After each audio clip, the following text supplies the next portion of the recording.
Today we're having another cooler from Valkyrie that also features the V12 fans, and you can see it right here. This is the VIND DL125. We have it in black, and as per usual we have it in white as well.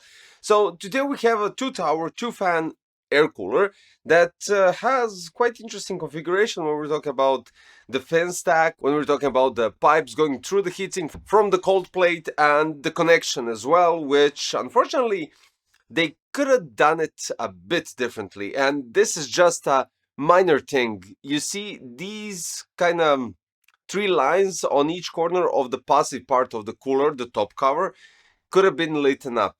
And I know the wiring would be most likely terrible. They could have managed it somehow, but regardless, it would just add that special flair. I know for some of you guys that enjoy having some RGB lights in your build, or static color really doesn't matter.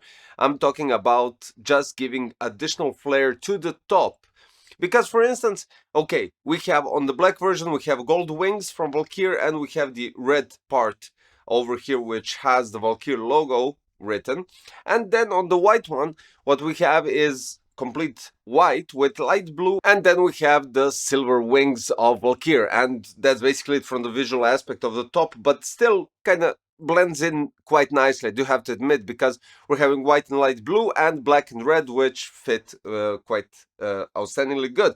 Comparing the white version of the VIND DL125 with Surge SL125, the SL125 had the whole passive heatsink and the pipes painted, where here we have it all in aluminum, no coloring on the black, as you can see, and no coloring on the white. So it's just silver color, and that's okay-ish, I would say. But regardless of that, what we have here is a proprietary cable for the fans, and you don't have any cables running out through the passive part because you don't have any lights here, comparing it to the Surge SL125. And these fans are daisy chainable through the proprietary cable. So what you need to do, and this is my warm recommendation, place the cooler outside of the chassis on the motherboard, because then you'll have more freedom to actually connect the cables much easier. Or simply, if the location of the air cooler is like this, as per usual, then I don't know, this will look quite strange, but place the part of the fan here on top so you can easily connect it, because as you can see, the part here is where you need to connect it. Quite difficult to reach if it's already pre-connected on the motherboard and inside the chassis. You can't fiddle it around. So first you'll have to connect the middle fan prior to placing the front fan, and then you'll be able to connect it. But before we go to the actual installation tutorial, we're gonna go through some specs. The size is 125, 137, 157. We have 6 heat pipes with 6mm diameter. We have 100 fins. The whole weight is 1.46 kilos, and the gap between the fins, the spacing, is 2.2 millimeters. Base size is 42 times 38 millimeters, and base material is copper, as well as the heat pipes, and the radiator fins are made out of aluminum, as already mentioned. Now the TDP goes up to 260 watts, which is outstanding. Then we go with fan size 120, 120, 25. We have fan speed going from 800 to 2150 RPMs.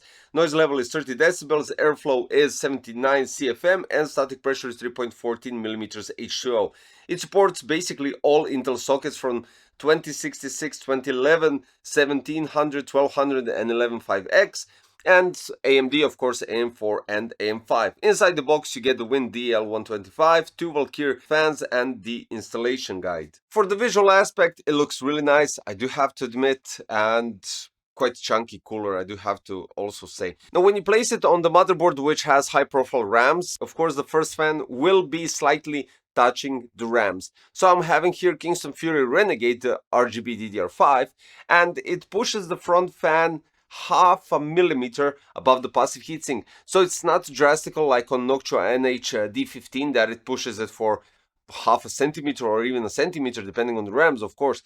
But still, it does push it, so you just have to have that in your thoughts, that you might possibly go with low profile RAMs just have a complete perfect alignment, or just to be able to see your RGB RAMs, maybe go with something lower like Kingston Fury Beast. They are lower than the Kingston Fury Renegade. Just giving ideas, of course. Now for the installation tutorial, of course, what you have to do is remove the original retention brackets for AMD, place 4 thumb screw standoffs, and place 2 retention brackets on top of each other. On the retention brackets, you actually have arrows that show the direction where they need to be oriented, because depending on the CPU location, basically depending on the bracket orientation. And after that, you lock those retention brackets with 4 thumb screws. You can use the screwdriver or with your fingers, it really doesn't matter, you can tie it up quite nicely. And after that, of course, without the fans, you place first the thermal paste, then you remove the foil from the bottom part of the cooler, and then you place the cooler to be mounted on the CPU. Tie up those 2 screws evenly on the cooler, and after that, place your fans. That's basically it. It is a bit longer because you have 2 fans and you need to daisy chain them eventually. So there's that. When we're talking about connecting and daisy chaining, the cable running out is a proprietary 7-pin cable that runs towards 5 volts, 3-pin addressable RGB header, and 4-pin PWM. So you're not connecting any proprietary cable to a proprietary connector, or controller, or anything similar to that. They're just proprietary when it comes to their own connection.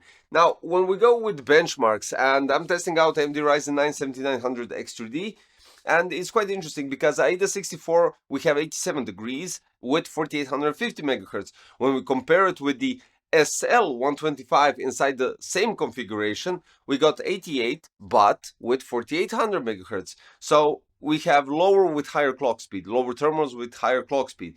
And then we go with Cinebench. So it goes somewhere around 82 to 83, precisely 82.6 degrees, and the clock speed is by 10 megahertz higher than with the SL125 with B12 fans. So we have 4938 megahertz clock speed. And finally, when we go with Cinebench scores, it actually does go in almost all 10 average runs higher than the SL125. So the average here currently is 26,400. It pushes it higher by 600, 700 points. And well, basically it is quite enough, to be honest.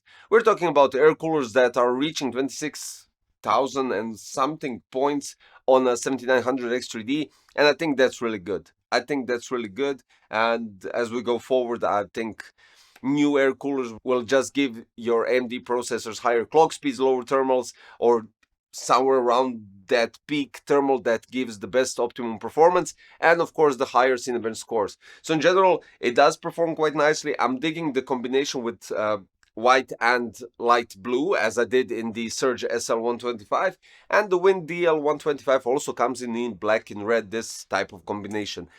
It's just a shame that this isn't painted in black, as well as the white version painted in white, because then it would be like fully designed, top-notch looking air cooler. But it's still top-notch cooler without a doubt. So it delivers, it performs, and I'm quite satisfied. All in all, what I can say is, if the Surge SL125 isn't enough for you, since we're talking about one fan, one passive heatsink, you can definitely jump to this one. This is VIND DL125 black and white, and of course I'll place the links in the description so you can check out the prices, where comparing it to Surge SL125, which was around 33 euros, I think this will be quite appealing as well. So guys, thanks for watching. Leave a comment as well. Don't forget to tell me what you think about this cooler, and finally don't forget to subscribe, hit the like button, click the notification bell, and I'll see you shortly in another one. Bye bye.